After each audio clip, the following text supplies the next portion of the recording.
Hello students, welcome back to the channel Ayurlogy. आज आपण आता पुढचा टॉपिक सुरू करणार आहोत. मोस्ट इम्पॉर्टंट टॉपिक, एलक्यूला पडणारा टॉपिक, तो म्हणजे द्रव्याचे वर्गीकरण. आता द्रव्याचे वर्गीकरण हे कशा प्रकारे केलेले ते आपण पाहूया. तर बघा, द्रव्याचे वर्गीकरण, पहिलं वर्गीकरण आहे मूलिनी द्रव्यामध्ये. मूलिनी द्रव्य म्हणजे काय? तर वृक्षाच्या मुळापासून काढलेले जे मूल गुण आहेत त्याला मूलनी द्रव्य म्हणतात. मग तिथं 16 वृक्षाची नाव दिलेत आपल्याला, 16 मूल द्रव्य जे आपल्याला माहिती असणं गरजेचं आहे. ती 16 मूलिनी द्रव्य, हे द्रव्याची नाव आपल्याला पाठ पाहिजेच. 16 मूलिनी द्रव्य: हस्तिदंती म्हणजे मोठी इंद्रावण, हेमवती म्हणजे वचा, श्यामा म्हणजे काळा निशोत्तर, त्रिवत्त म्हणजे पांढरा निशोत्तर, अधोगुडा म्हणजे वृद्ध दारू, सप्तला म्हणजे शिकेकाई, श्वेतनामा म्हणजे पांढरा अपराजित गोकर्ण, दंती, गवाक्षी म्हणजे इंद्रवारुणी, ज्योतिष्मती म्हणजे मालकांगोनी, बिंबी म्हणजे कडू तोंडले, शनपुष्पी म्हणजे खुळखुळा, विषानिका म्हणजे काकडशिंगी, अजगंधा म्हणजे रानोवा, द्रवंती आणि स्वर्णक्षरी. हे 16 नाव आहेत. 16 मूलनी द्रव्य हे पाठच पाहिजे. तुम्ही म्हणताल हे नाव पाठच होत नाहीत, हे होत नाही. याला पर्यायच नाही. हे नाव पाठच करावे लागणार आहेत. का? कारण द्रव्याचे वर्गीकरण हा एलएक्यूलाच पडणारा क्वेश्चन आहे. आणि एलएक्यूला पडल्यावर तुम्हाला हे सगळे लिहायचे आहेत. त्याला पर्यायच नाही. जरी आता मला सांगा, जर हे नाव पाठ होत नाहीत तर श्लोक कसा पाठ होईल? मग जर श्लोक जरी नाही पाठ झाला तर कमीत कमी सगळी नावं तर टिप ऑफ द टंग पाहिजेतच. याला पर्याय नाही. याला उपायच नाही. ही नावं पाठच करावी लागणार आहेत.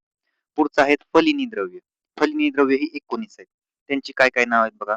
शंखिनी म्हणजे टिटवी, वावडिंग, त्रिपुष, त्रिपुष म्हणजे काकडी, हे तर माहितच आहे सगळ्यांना, मदनफल म्हणजे गेळफळ, धाम धामगर्व म्हणजे दोडका, पण त्यात तो पिवळा दोडका आहे, इक्षावाकू म्हणजे कडू दुधी भोपळा. त्याचं एक्सप्लेनेशन, तो नाव लक्षात राहावं म्हणून त्याला आपण मराठी लँग्वेज मध्ये काय म्हणतोय, कडू दुधी भोपळ्याला इक्ष्वाकू म्हणतोय, मग त्याचं लक्षात तर राहील कमीत कमी. धामगर्व म्हणजे पिवळा दोडका, जिमूत म्हणजे कडू घोसाळे, कृतवेधन म्हणजे कडू दोडका, आनुप म्हणजे पाण्यातील ज्येष्ठ मध, स्थलज म्हणजे जमिनीवरील ज्येष्ठ मध, लताकरंज, करंज भेद, अपामार्ग, हरितकी, अंतकोटर पुष्पी, हस्तिपर्णी जी पाण्यामध्ये उगवते बघा, ते हस्तपर्णी माहित असेल तुम्हाला, कंपिलक आणि आर्गवद, तसेच कुटज. हे 19 फलिनी द्रव्य. 16 मूलिनी द्रव्य, 19 फलिनी द्रव्य. फक्त 16 आणि 19 ही दोन नावच पाठ करणं फार चॅलेंजिंग आहे. मुलिनी आणि फलिनी द्रव्य पाठ करणं चॅलेंजिंग आहे. जर ते जमलं तर पुढचे तुम्हाला आरामात आहेत. बघा, सुरुवात कशी करायची? आपण म्हणताना कसं म्हणतो बघा, गाय, म्हैस, शेळी, मेंढी, असं असंच लक्षात ठेवा. गाय, म्हैस, शेळी, मेंढी, हत्ती, घोडा, उंट आणि गाढव. म्हणजे कसं, तर 8 मूत्र वर्ग सांगितलेले आहेत. तर ते मूत्र गोमूत्र आहे, म्हशीचे मूत्र आहे, शेळीचे मूत्र, मेंढीचे मूत्र, हत्तीचे मूत्र, घोड्याचे मूत्र, उंटाचे मूत्र आणि गाढवाचे मूत्र. आता मूत्र 8 वर्ग आहेत आणि दुग्ध वर्ग सुद्धा 8च वर्ग आहेत. फक्त अंतर काय माहित आहे का? मूत्र वर्गामध्ये गाढवाचे मूत्र सांगितलं होतं, पण दुग्ध वर्गामध्ये फक्त इथं एकच डिफरन्स घ्यायचा. इथं ब्रेस्ट मिल्क म्हणजे स्तन्य दूध घ्यायचं, एवढंच फरक आहे. आता बघा, गाईचे दूध, म्हशीचे दूध, शेळीचे दूध, मेंढीचे दूध, हत्तीचे दूध, घोडीचे दूध, उंटणीचे दूध, तसेच स्त्रीचे दूध, हे 8 दुग्धाचे प्रकार सांगितले. म्हणजे जे मूत्र वर्ग आहेत आणि जे दुग्ध वर्ग आहेत त्यामध्ये सगळे अॅनिमल्स कॉमन आहेत. फक्त जो शेवटचा गाढव आहे त्या गाढवाला काढून इथं स्त्रीचे दूध, म्हणजे हा 8वा प्रकार ठेवायचा आपल्याला. आता शोधन वृक्ष. शोधन वृक्ष म्हणजे काय? त्याच्यात सुद्धा 2 प्रकार आहेत. एक आहे दूध शोधन आणि एक आहे साल शोधन. झाडाच्या सालीपासून जे केलेलं असतं त्याला ते साल शोधन म्हणतो आपण. दूध शोधन मध्ये स्नुही म्हणजे त्रिधारी निवडून, निवडून तुम्ही पाहिलंच असेल त्याला, त्रिधारी निवडून आहे त्याला स्नुही म्हणलेलं आहे. अर्क, अर्क हे झाड सुद्धा सगळ्यांनीच पाहिले. रुई, रुटीचं झाड म्हणतो आपण, रुटी. काटा काढण्यासाठी आपण त्याला तो जो थेंब आहे तो ड्रॉप त्या काट्यावरती सोडतो जेणेकरून काटा बाहेर यावा. अश्मतक म्हणजे आपटा, आपट्याचं झाड सुद्धा आपण पाहिलेलं आहे. दसऱ्याच्या वेळेस आपण काय करतो, सोनं देतो, त्या सोन्यालाच काय, ते आपट्याचं झाड आहे. कोणतेच, फक्त नाव काय, अश्मतक, फक्त एवढंच आहे. स्नुई म्हणजे निवडून, हे माहितच आहे आपल्याला. अर्क म्हणजे रुई, अश्मतक म्हणजे आपटा. मग फक्त जे सायंटिफिक नाव आहे, जे चरक मध्ये दिलेलं नाव आहे ते लक्षात ठेवायचं, एवढंच फरक आहे. पुतिक म्हणजे लताकरंज, तिलवक म्हणजे सावरलोध आणि कृष्णगंधा, हे तर सगळ्यांना माहिती आहे. याची रोज भाजी खाता तुम्ही, शेवग्याची भाजी, शेवगा. लवण, लवण 5 प्रकारचे, त्याला लवण म्हणजे मीठ समजा साधं. लवण म्हणजे मिठाचे 5 प्रकार दिलेले आहेत. एक आहे काळे मीठ, दुसरं आहे सेंधव मीठ. सेंध मीठ तुम्हाला माहित असेल बघा. मिठाचेही प्रकार लक्षात राहणार तुम्हाला. काळे मीठ, सेंधव मीठ, बिडलोन मीठ, सांबर मीठ, तसेच समुद्री मीठ. समुद्राकाठी तयार होतं ते समुद्री मीठ. आता महास्नेह. महास्नेह हे 4 प्रकारचे आहेत. घृत, तेल, वसा आणि मज्जा. म्हणजे तूप, तेल, वसा आणि मज्जा. याचा उपयोग काय आहे? तर सेवनासाठी केला जाऊ शकतो. तूप आपण घेतो ना, सेवन करतो, तुपाचं पान करतो आपण. तेल आपण अभ्यंगासाठी वापरतो. बाकीच्या सगळ्या गोष्टी बस्ती सुद्धा वापरतो आपण. तर हे होतं महास्नेहाचा उपयोग, महास्नेहाचा. आता लवण. लवणाचा काय उपयोग आहे? तर लवणाचा शरीरावर इफेक्ट काय होतो हे आधी समजून घेऊया. लवण काय करतं ना, तर शरीराला स्निग्ध बनवतं. तसेच लवणाचे गुण काय आहेत? गरम आणि तीक्ष्ण आहेत. आणि ह्या लवणामुळे काय होते तर अत्यंत हे लवण हे अत्यंत अग्निदीपक आहे. हे अग्नीला दीपन करणार आहे. याचा उपयोग कशामध्ये केला जातो? स्नेहनमध्ये, स्वेदनमध्ये, विरेचनमध्ये, वमन, निरुहवस्थी म्हणजे अॅनल कॅनलद्वारे मेडिसिन देणे, अनुवास बस्ती आणि शिरो विरेचन याच्यामध्ये लवणाचा उपयोग केला जातो. बरोबर?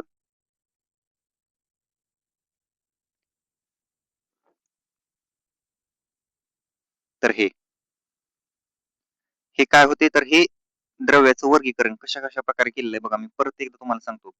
द्रव्याचे वर्गीकरण हे 7 द्रव्यांमध्ये केलेलं आहे. एक आहे मूलिनी द्रव्य, ते आहेत 16.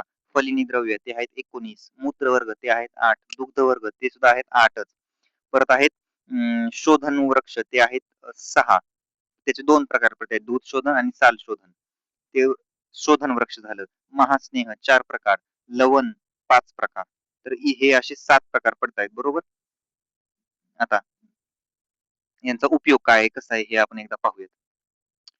द्रव्य वर्गीकरण त्याचा हा श्लोक. किंचित दोष प्रशमनम, किंचित दोष धातू प्रदूषणम, स्वस्थ मत किंचित त्रिविध द्रव्यमुच्यते. म्हणजे काय तर 3 प्रकारचे दोष सांगितले त्यांनी इथं म्हणजे 3 प्रकारचे द्रव्य आहेत. कसं? एक आहे दोष प्रशमनम म्हणजे जे दोषाचे शमन करणारे द्रव्य आहेत, दोषाला कमी करणारे द्रव्य आहेत, ती पहिली द्रव्य. धातू प्रदूषण म्हणजे जे धातूला दूषित करणारी द्रव्य आहेत, ती आहेत दुसरी द्रव्य. आणि स्वस्थ वृत्त म्हणजे जी द्रव्ये आपल्या शरीरासाठी हितकारक आहेत, ती योग्य आहेत. शरीराला जपणारी आहेत, ती आहेत स्वस्थ वृत्त. नावाचं आहे स्वस्थ त्यामुळे कळून जातं. तर हे 3 द्रव्य. आता ह्या द्रव्यांचं जे वर्गीकरण आहे ते 7 वर्गामध्ये केलेलं आहे.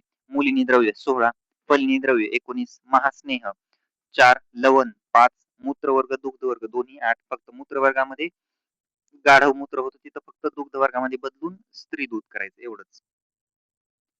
शोधन. शोधनामध्ये काय शोधन वृक्षमध्ये 6 आहेत. आता मूलिनी द्रव्याचे उपयोग. हे बघा हा मूलिनी द्रव्याचा श्लोक आहे. ह्याच्यात सगळे नाव ह्या श्लोकामध्ये सगळे नाव आहेत. हस्तदंती, हेमवती, श्यामात्रिवत अधुघोडा, सप्तला श्वेतनामा, सप्रत्यक श्रेणी गाव्यक्षपी, ज्योतिष्मतीचं, बिंबीचं, शवापुष्पी, विषानिका, अजगंधा, द्रवंती, च क्षीरणी, चात्र, षोडशी. म्हणजे काय तर हे सगळे नाव दिले आहेत. आता याचा उपयोग कसा होतो बघा. जे शून्य पुष्पी आहे म्हणजेच खोळखळा नाव दिलंय त्याला. बिंबी म्हणजे कडू तोंडले आणि हेमवती म्हणजे वचा. याचा जो उपयोग आहे तर तो वमनासाठी केला जातो. हे लक्षात ठेवा बरं. श्वेतनामा आणि मालकोंगानी म्हणजेच ज्योतिषमती यांचा उपयोग हे शिरोविरेचन नसण्यासाठी केला जातो. आणि ज्या उरलेल्या 11 औषधे आहेत त्याचा विरेचनासाठी उपयोग केला जातो. आता ह्या सोडून बाकीच्या 11 कोणत्या आहेत ह्या पहा तुम्ही आणि त्याला ते काय केलं जातं तर विरेचनासाठी त्याचा उपयोग केला जातो. फलिनी द्रव्यांचे उपयोग कशासाठी? अपमार्ग. अपमार्ग याचा उपयोग अपमार्ग या फलिनी द्रव्याचा उपयोग नसण्यासाठी केला जातो. धामगर्व म्हणजे पिवळा दोडका. इक्ष्वाकू म्हणजे कडू दुधी भोपळा. जिमूत, कृतवेदन, मदन, कृटज, त्रिपुष म्हणजे काकडी, हस्तिपर्णी यांचा जो उपयोग आहे तो वमन व आस्थापन म्हणजे वृक्ष बस्ती यासाठी केला जातो. आणि ज्या उरलेले 10 औषधी आहेत तर त्याचा विरेचनासाठी उपयोग केला जातो. मग आता याच्यातले हे 10 हुरका आणि त्या फलिनी द्रव्याचा कशासाठी आहे तर त्यातला विरेचनासाठी उपयोग आहे. बरोबर? म्हणजे जे वरच्या मोलिनी द्रव्यामध्ये ज्या उरलेल्या 11 होत्या त्याही विरेचनासाठीच होत्या आणि ज्या फलिनीमध्ये उरलेल्या 10 आहेत तर त्याही विरेचनासाठीच आहेत. आता मूत्र. मूत्राचे सामान्य गुण काय आहेत बघा. गरम, तीक्ष्ण, अरुक्ष, कटू व लवण हे सामान्य गुण आहेत मूत्राचे. याचा उपयोग कशासाठी होतो? तर लेपन करण्यासाठी, आस्थापन बस्तीसाठी, स्वेदनासाठी, अग्निदीपन करण्यासाठी, पांडुरोग. पांडुरोग म्हणजे अॅनिमिया, उपनाह म्हणजे पोटुशी असणारे, परिषेक आणि तसेच स्त्रीरोग साठी मूत्राचा उपयोग केला जातो. आता मूत्राचे गुण काय आहेत हे दिलेले आहेत बघा. गोमूत्र, महिषमूत्र, अविमूत्र म्हणजे काय तर मेंढी त्याला भेड म्हणतो. अविमूत्र म्हणजे मेंढीचे मूत्र.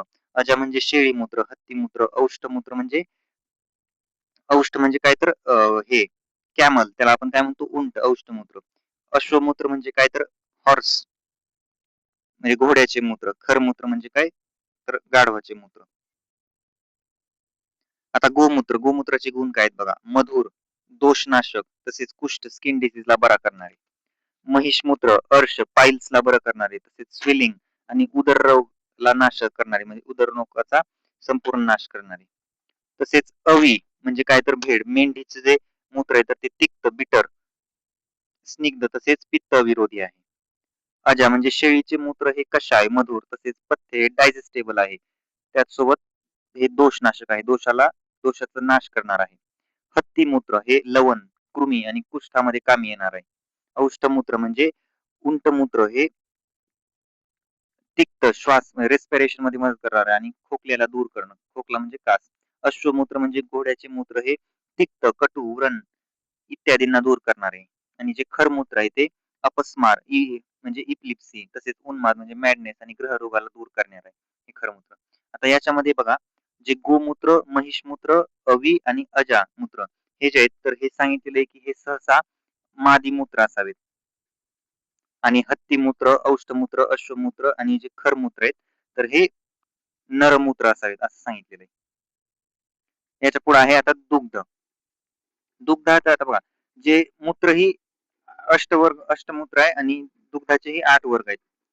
त्याचे सामान्य गुण काय आहेत तर ते मधुर, स्निग्ध, शीत, बृहन बृहन म्हणजे नरिशिंग करणे. आपण म्हणतो ना गुरुग्रहणे म्हणजे वाढवणे, नरिशिंग करणे, चांगले पोषण करणे. वृश्य म्हणजे पोटन्सी, तसेच मेध म्हणजे फॅट, बलवर्धक आहे, स्ट्रेंथ देणार आहे, जीवनीय शक्ती देणार आहे आणि रक्तपित्त दूर करणार आहे. हे जे दुग्ध वर्ग आहे हे ऍज इट इज मूत्र वर्गासारखं सेम आहे. फरक फक्त एवढाच आहे की जे शेवटला हे खरं मूत्र आहे. या खरं मूत्राच्या ऐवजी इथं फक्त तुम्हाला स्त्री मूत्र खरं मूत्र जे आहे तर ते खरं मूत्र काढून इथं स्त्री दूध टाकायचं एवढंच फक्त फरक आहे.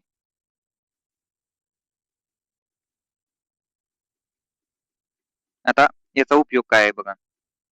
याचा उपयोग गुल्म, उदररोग, अतिसार, ज्वर, नस्य, आलेप, तसेच अवगाह, वमन, आस्थापन बस्ती व विरेचन, स्नेहन इत्यादी गोष्टींसाठी सांगितलेलं आहे.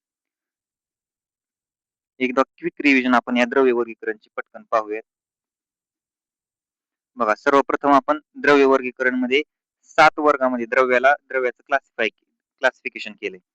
मूलिनी द्रव्य, फलिनी द्रव्य, मूत्र वर्ग, दुग्ध वर्ग, तसेच शोधन वृक्ष, स्नेह, महास्नेह आणि लवण.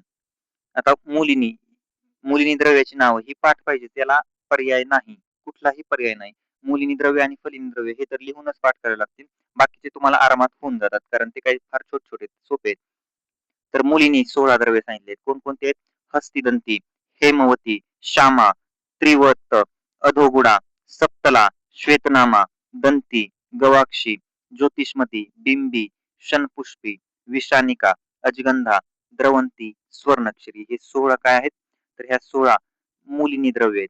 आता फलिनी द्रव्य शंखिनी, वावडिंग, त्रिपुष म्हणजे काकडी, मदनफळ, गेळफळ, धामगर्व म्हणजे पिवळा दोडका, इक्ष्वाकू म्हणजे कडू दुधी भोपळा, जिमूत म्हणजे कडू घोसाळे, कृतवेधन म्हणजे कडू दोडका, अनुप म्हणजे काय तर पाण्यातील ज्येष्ठ मध, स्थलज म्हणजे जमिनीवरील ज्येष्ठ मध, लताकरंज, करंजभेद, अपामार्ग, हरितकी, अंतकोटर पुष्पी, हस्तिपर्णी, कंपिलक, आर्गवद तसेच कुटज हे 19 काय आहेत तर हे 19 फलिनी द्रव्य आहेत. म्हणजे 16 मुलीनी 19 फलिनी हे तर पाठच करायला लागतील आणि हे आरामात पाठ होऊन जातात. गोमूत्र, म्हशीचे मूत्र, शेळीचे मूत्र, मेंढीचे मूत्र, हत्तीचे मूत्र, घोड्याचे मूत्र, उंटाचे मूत्र व गाढवाचे मूत्र. दुग्ध वर्गासारखं सेम मूत्र वर्ग आहे, फक्त आता दुग्ध वर्गामध्ये इथं शेवटला स्त्रीचे दूध ऍड केलेलं आहे. फक्त जे हे गाढवाचे मूत्र हे काढून इथं स्त्रीचे दूध ऍड करायचं जेणेकरून दुग्ध वर्ग आणि मूत्र वर्ग हा सगळा सेम राहतो. मग कारण तिथे याच प्राण्यांचे परत दूध सांगितले. गाईचे दूध, म्हशीचे दूध, शेळीचे दूध, मेंढीचे दूध, हत्तीचे दूध, घोडीचे दूध, उंटणीचे दूध आणि स्त्रीचे दूध. आता शोधन वृक्षामध्ये 2 प्रकार पडले होते परत. एक आहे दूध शोधन आणि एक आहे साल शोधन. त्याच्यामध्ये आपण 3 गोष्टी पाहिल्या होत्या. एक आहे स्नुई, अर्क आणि अश्मतक. स्नुई म्हणजे काय तर त्रिधारी निवडून, अर्क म्हणजे काय तर रुई, रुटीचं झाड म्हणलं. अश्मतक म्हणजे आपटा, जो आपण आपट्याचं झाड सोनं देतो ना, जे आपट्याचं ते आपटा. आणि साल शोधन म्हणजे पुतिक, लताकरण त्यालाच म्हणलं. तिलवक म्हणजे सावरलोद्र आणि कृष्णगंधा म्हणजे शेवग. लवण, लवणाचे 5 प्रकार पाहिले आपण: काळे मीठ, सेंधव, बिडलोन, सांबर मीठ आणि समुद्री मीठ. तसेच महास्नेह पाहिला आपण. ग्रोथ म्हणजे तूप, तेल म्हणजे ऑइल, वसा फॅट आणि मज्जा म्हणजे बोन मॅरो. याचा उपयोग कशासाठी केला होता? सेवनासाठी करू शकतो, अभ्यंग आणि बस्तीसाठी. लवणाचा उपयोग कशासाठी केला होता आपण? स्नेहन करण्यासाठी, स्वेदन करण्यासाठी, विरेचन, वमन, निरूळ बस्ती, तसेच अनुवास बस्ती व शिरोविरेचन इत्यादींसाठी. हे द्रव्याचं वर्गीकरण आपण केलं होतं. याच्यामध्ये काय सांगितलं होतं तर शनपुष्पी, खुळखुळा म्हणजे बिंबी आणि हेमवती यांचा उपयोग हा वमनासाठी केला जातो. श्वेतनामा आणि ज्योतिषमती यांचा शिरोविरेचनसाठी म्हणजे शिरोविरेचन नसेसाठी केला जातो. आणि उरलेल्या 11 औषधी ह्या विरेचनासाठी उपयोग केल्या जातात. फलिनी द्रव्यामध्ये अपमार्गी औषधी नस्यासाठी केली जाते. दामगर्व हा पिवळा दोडका, इक्ष्वाकू, जिमूत, कृतवेधन, मदन, क्रुटज, त्रिपुष, काकडी, हंसपर्णी, वमन व आस्थापन वृक्षबस हे कशासाठी केलं जातं? तर हे वमन आणि आस्थापन वृक्षबस्तीमध्ये वापरलं जातं. आणि ज्या उरलेले 10 औषधी आहेत त्यांचा उपयोग हा विरेचनासाठी केला जातो. हे मूत्राचे आपण गुण पाहिले होते. मूत्रवर्ग आणि दुग्धवर्ग सेम आहे. मी परत परत तेच म्हणतोय, ऍज इट इज. फक्त लक्षात ठेवण्यासाठी काय, तर खरमूत्र काढून तिथं स्त्री दूध टाकायचं, एवढंच फरक आहे. तर हा होतं संपूर्ण द्रव्य वर्गीकरण. आता द्रव्य वर्गीकरण नंतर कालचा आपला एक छोटासा टॉपिक राहिला होता, तो आपण एक पाहूयात. तर तो आहे रोग व आरोग्याचे आश्रयस्थान. बघा ना, शरीरम सत्वसंजक स व्याधी नाम आश्रयो मत. शरीर आणि मन ही दोन्ही काय आहेत? रोगाचीच आश्रयस्थाने. आपण म्हणतो माझं आरोग्य चांगले, याचा अर्थ शरीर व मन चांगले. किंवा मी म्हणलं माझं आरोग्य खराब आहे, याचा अर्थ शरीर व मन दोन्ही खराब आहे. म्हणजे काय तर शरीर व मन ही दोन्ही रोगाचीच आश्रयस्थाने आहेत. आणि आरोग्य सुद्धा शरीर व मन यांच्याच आश्रयाने राहते. त्यामुळे जर शरीर व मन बिघडलं तर आरोग्य बिघडले, आणि शरीर व मन योग्य आहे तर याचा अर्थ आरोग्य सुद्धा योग्य आहे. सत्वसंज्ञक म्हणजे आत्मशरीराची संलग्नित मनाचे ज्ञान होते, त्याला सत्वसंज्ञक म्हणलेलं आहे. आता शारीरिक रोग, मानसिक रोग आणि शरीर मानसिक रोग हे 3 प्रकारचे सांगितलेले. एक आहे शारीरिक रोग म्हणजे ज्वर, कास, ज्वर म्हणजे फीवर, कास म्हणजे खोकला, अतिसार म्हणजे डायरिया आणि प्रमेह म्हणजे डायबिटीज. तसेच मानसिक रोग, काम आहे, क्रोध, लोभ, मोह इत्यादी हे मानसिक रोग आहेत. शारीरो-मानसिक संन्यास, उन्माद आणि मूर्छा हे शारीरो-मानसिक रोग सांगितले. त्रिदोष विज्ञान, वायू पित्त कफश्चोक्त शारीरो दोष संग्रह, मानस पुनर्दिष्टो रजस्तम एवंच. वायू पित्त कफश्चेती त्रयोदोषा समासत विकृता विकृता देहगंती विकृता विकृता देहगंती ते वर्तेंतीच. हा जो श्लोक आहे हा वाघवटांचा आहे. हा जो श्लोक आहे इथला समोरचा हा वायू पित्तचा, हा चरकांचा आहे. त्यामुळे श्लोकामध्ये कन्फ्युज होऊ नका. वात पित्त व कफ हे शारीरिक दोष आहेत, हे तर मान्य आहे. तसेच रजवतम यांना मानसिक दोष म्हटलेले आहे. आता वातापासून किती दोष निर्माण होतात? तर ते 80 दोष निर्माण होतात. पित्तापासून 40 दोष निर्माण होतात. तसेच कफापासून हे 20 दोष निर्माण होतात. म्हणजे अत्यंत दोष कुठल्या दोषापासून निर्माण होतात? तर ते वातापासून. आणि म्हणून ज्यांची वात प्रकृती असते त्यांची जी शरीर असतं ते कमकुवत आणि कमजोर असतं. पण ज्यांचं कफ प्रकृती असते त्यांचं शरीर फार मजबूत असतं. कारण कफापासून निर्माण होणारे जे रोग आहेत त्यांची संख्या फार कमी आहे. तुलनेनं वात आणि पित्ताच्या कमीच आहे ना. पित्ताच्या तर अर्धीच आहे आणि वाताच्या तर फार कमीच आहे. 80च कुठं आणि 20 कुठं. आता शारीरिक व मानसिक रोगांची चिकित्सा सूत्र. प्रशम्याते औषध पूर्वदेवो युक्ती व्यापाश्रय मानसो ज्ञान विज्ञान धैर्य स्मृती माध्यमी. आता चिकित्सा सूत्र सांगितलेले शारीरिक रोग आणि मानसिक रोगावरती. कशा प्रकारे डिवाइड केले तर शारीरिक रोग आणि मानसिक रोग. शारीरिक रोगामध्ये परत 2 प्रकार आहेत. एक आहे दैवपाश्रय आणि एक आहे व्यक्तिव्यपाश्रय. दैव म्हणजे काय तर दैवी कारणामुळे किंवा आता या गोष्टी झाल्या तर याला ठीक कसं करणार? तर मनी असेल, औषधी, मंत्र, मंगल, बली, उपहार, होम, नियम, उपवास. आपण म्हणतो असं असं झालंय, हे माझं काम चुकतंय, मग आपण म्हणतो की बा या जनावराची बली द्या, हे असं करा तसं करा, किंवा मंत्रांनी कुणाला तर जर नागवेडा झाला असेल तर तो मंत्रांनी फुकला जाऊन कमी केला जातो. अशा प्रकारे हे जे म्हणजे देवावरती विश्वास ठेवून जे कर्मकांडी करणारे आहेत तर त्याला दैवव्यपाश्रय म्हणलेलं आहे. मग त्या शारीरिक रोगांवर दैवव्यपाश्रयाने उपचार करावा असं सांगितलंय. मंत्र असेल, उपहार, बली, नियम इत्यादींनी. आता युक्ती व्यपाश्रय त्याचा दुसरा प्रकार. युक्ती म्हणजे बुद्धी, बुद्धीने विचार करून. युक्तिव्यपाश्रय. त्याच्यात परत 2 आहेत, आहार योजना आणि औषध योजना. काही रोग असे असतात जे आहार योजने आपला जर आहार योग्य असेल, आपल्या आहारानं त्यांना नीट केलं जाऊ शकतं. जर आहार योग्य आहे, ठीक आहे, तर त्या रोगावरती आपण विजय मिळवू शकतो.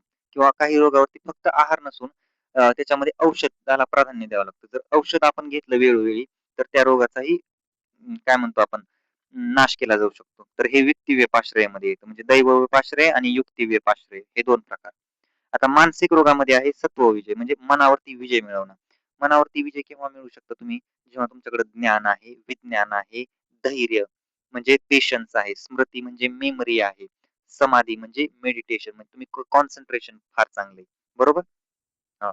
ज्ञान म्हणजे नॉलेज, विज्ञान सायन्स, धैर्य म्हणजे पेशन्स, स्मृती म्हणजे मेमरी, तसेच समाधी म्हणजे कॉन्सन्ट्रेशन किंवा मेडिटेशन. आता दशविध परीक्षा. दशविध परीक्षा हे ऍक्च्युअल मध्ये आपल्याला पुढच्या चरक स्थानामध्ये पुढे येणारच आहे. पुढे भरपूर हे डिटेलमध्ये पण एकदा नाव आले म्हणून दशविध परीक्षा काय आहे त्यांची नावं पाहून घ्या फक्त. आचार्य चरकांनी सांगितले आहे की ज्ञानपूर्वक कोणतेही काम करण्याची स्तुती कुशल विद्वान व्यक्ती करतात. त्याला दशविध परीक्षा म्हणले आहे. त्याचे दशविध दशविध म्हणजे काय 10 नाव आहेत. तर ती परीक्षा करण्याची दशविध 10 नाव काय आहेत हे सांगितले. एक आहे कारण, करण, कार्ययोनी, कार्य, कार्यफल, अनुबंध, देश, काल, प्रवृत्ती व उपाय. आणि वात पित्त कफाचे चरकोक्त कसे गुण आहेत हे लक्षात घ्या. अष्टांग हृदयानुसार म्हणजे वागवटानुसार ते गुण वेगळे आहेत आणि हे चरकांनुसार वेगळे आहेत. चरक संहिता पाहतोय त्यामुळे चरकांना प्राधान्य देणं गरजेचंच आहे. वाताचे गुण काय आहेत तर तत्र वृक्ष लघु शीतो सूक्ष्म चलोथ विशद खर. पित्ताचं काय आहे सस्नेहम उष्ण तीक्ष्णच द्रव अम्ल सरकटू. कफाचा गुरुशीत मृदू स्निग्ध मधुर स्थिर पिच्चला. म्हणजे काय तर वाददोष कसा आहे वृक्ष लघु शीत सूक्ष्म तसेच विषद आणि खरं. पित्त दोष हा सस्नेह स्निग्ध आहे, उष्ण आहे, तीक्ष्ण आहे, द्रव आहे, अम्ल सरकटू आहे. कफ कसा आहे गुरु आहे, शीत आहे, मृदू आहे, स्निग्ध आहे, मधुर आणि स्थिर पिच्छल आहे. तर हा होता आपला कंप्लीट टॉपिक द्रव्य वर्गीकरण प्लस हे आपले जे रोग व आरोग्याचे आश्रयस्थान राहिले होते ते आपण पाहिलं. द्रव्य वर्गीकरणला एकदा रिवाइज करा. द्रव्य वर्गीकरण मध्ये हे नाव पाठच पाहिजे. 16 मूलनी द्रव्य, 19 फलिनी द्रव्य, मूत्र वर्ग 8 आहेत, दुग्ध वर्ग 8 आहेत, शोधन वृक्ष 6 आहेत, लवण 5 प्रकारचे आहेत आणि महास्नेह 4 प्रकारचे. ओके. पुढच्या लेक्चर मध्ये आपण षट पदार्थ पाहूया.